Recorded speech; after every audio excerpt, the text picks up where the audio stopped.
Hi and welcome to Penser Bank and our analyst presentation on MAHA Energy. My name is Markus Almerud and I'm an analyst here at the bank. So MAHA Energy is an upstream oil and gas producer with assets in Brazil, the US and Oman.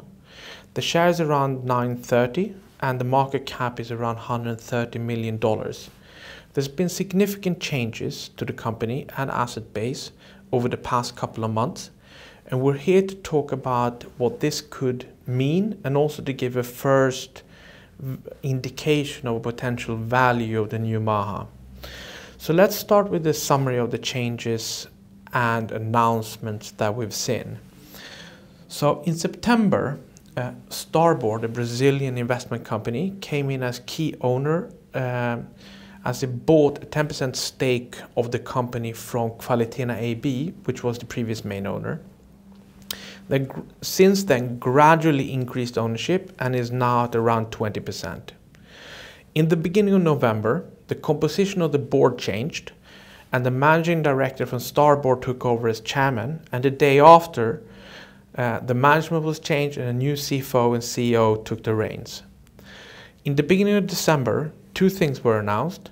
It was investigating the sale of its Brazilian assets as well as its US assets, and on December 5th, the acquisition of Norwegian DBO was announced.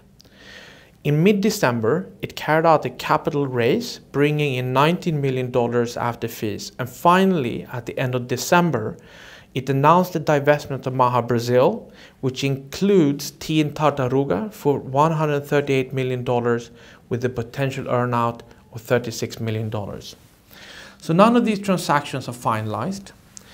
A definite agreement with DBO has been signed, but what's clear is that MAHA is undergoing a transformation, and transformations are per se always interesting. So let's start with the sale of MAHA Brazil.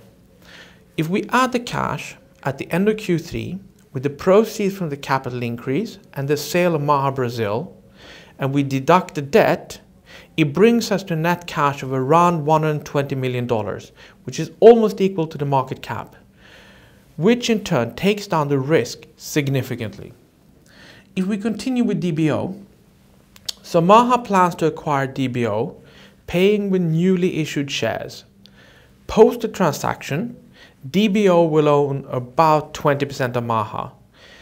DBO in turn owns 15% in 3R Offshore, which operates two assets, Papa-Terra and Peroa in Brazil.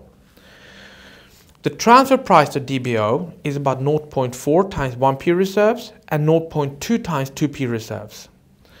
According to the production profile, DBO brings in about the same level as MAHA Brazil is currently doing.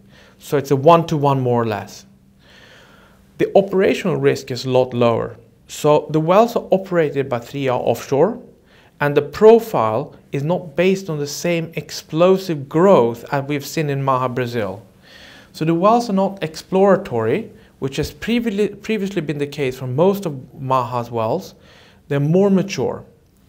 Let's talk about our initial take of the new structure's value.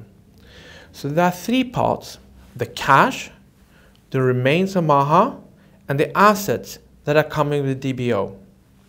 If we're using NPV, Illinois Basin and Mafraq, which is left after the sale of Brazil, is worth around $50 million. If we add the cash position after Brazil, it brings us to $170 million. If we add the net value of Papa-Terra and Peroa, we get to value around $320 million or around 16 kronas per share, using the number of shares post-transactions.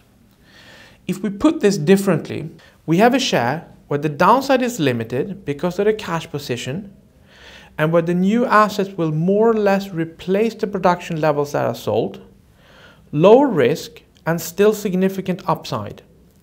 Starboard built 3R, made it successful, and now it wants to transform and grow MAHA. They want to deploy the capital and make similar deals as with DBO, bring assets in at attractive valuations, develop them and realize the value. They've done it before and so far so good. Companies in transformation Always create interesting situations, and this is just the beginning. Thank you.